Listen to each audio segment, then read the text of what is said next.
Good afternoon everyone, কেমন আছে? আশা করি ভালোই আছে। যাই হোক, ইউটিউব সম্বন্ধে আমি সেরকম কিছু জানি না, তবু বলি যে ইউটিউবে একটু এডিট করে ভালো করে আর নিজের কন্টেন্ট তৈরি করলে ইউটিউব পছন্দ করে, তাহলে কিছু সফলতা অর্জন করা যায়। তো কিছু মানুষ হাসি পায়, কিছু কথা বলতে আসলাম একজন মানুষের উদ্দেশ্যে। সে বলে নাকি আমি তাকে কপি করি।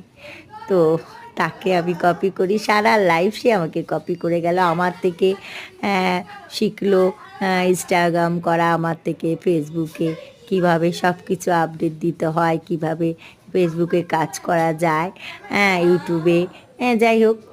সে আজকে আমাকে বলছে নাকি ওকে কপি। তোর ভুল ধারণাটা আজকে আমি ভেঙে দিই। আমি না উল্টোপাল্টা আতিপাতির লোককে কপি করি না। কপি যদি করতেই হয় তাদের করি যাদের ভিডিও ফর ইউতে গেছে, যারা মিলিয়াম ভিউয়ার্স আছে, আর যাদের আমার টপ ফ্যান, আমি তাকে করি। বুঝলি শোনা? টাটা।